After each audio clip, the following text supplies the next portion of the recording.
Ще ви представя кратко обяснение за хората, които искат да управляват дистанционно врати, штори, бариери с двигатели, чрез Wi-Fi модул, дистанционен модул с обикновено дистанционно управление на двигателите.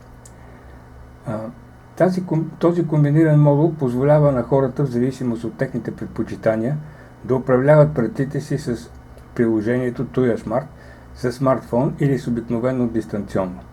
Това е комбиниран модул, с който при първия вариант, чрез монтирания от Wi-Fi модул в комбинираното устройство, за тези хора, които предпочитат да управляват вратите си с приложението Tuya Smart на смартфон, съответно натискат бутона Open или Close и отварят или затварят вратата, штората или бариерата.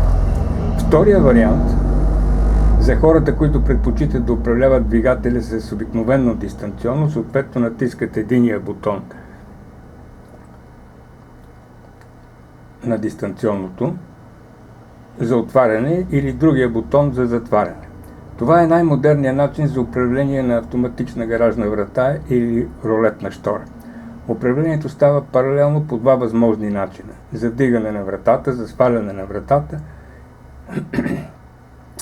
или за стоп на вратата в междинно положение. През Wi-Fi мрежата, през интернет. Необходимо е да се качи съответната апликация на телефона и ще можете да управлявате гаражната врата от всякъде с вашия телефон. За целта обаче Wi-Fi модула трябва да е в обхвата на домашната Wi-Fi мрежа. Когато не сте на адреса, можете през интернет да отворите вратата за извършване на доставка, на сервизна дейност, за обслужваща дейност или просто да пропускате човек или превозно средство, след което да си затворите вратата отново по същия начин. Желателно е да имате монтирана камера, която да вижда вратата или штората или бариерата и да наблюдавате и контролирате целият този процес.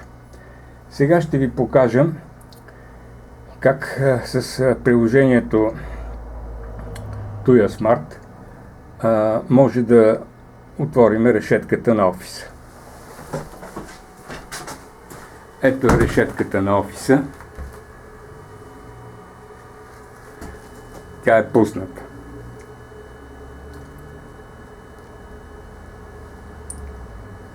Съответно, натискаме бутона Open на приложението и решетката ще започне да се отваря. Ето е как решетката се отваря. Решетката на офиса се отваря.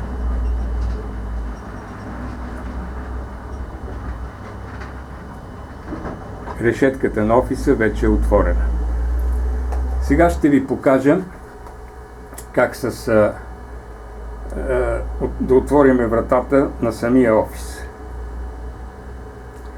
който е с електромагнитна брава. Ето електромагнитната брава на офиса.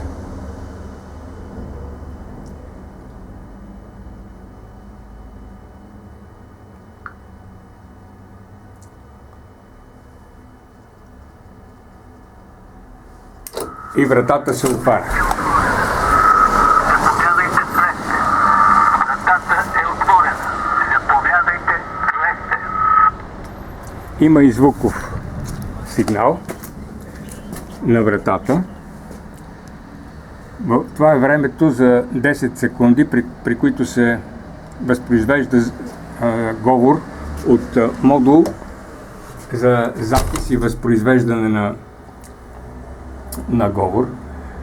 Като самия запис е произволен, какъвто вие си решите. В момента тук е записан: вратата е отворена, заповядайте, влезте. Това се произнася в рамките на 10 секунди, в които вратата е отворена, и по този начин ви подканва да влезете в офиса. Обикновено за около 10 секунди се настройват тия модули и обикновено се използва зумер, който ви подканва да отворите вратата и да влезете. Обаче в случая по по-модерен начин се използва запис на говор, който в модул, който записва и възпроизвежда говора. В случая говора е записан като: вратата е отворена, заповядайте, влезте. Това е модерен и интелигентен начин за отваряне на вратата на офиса.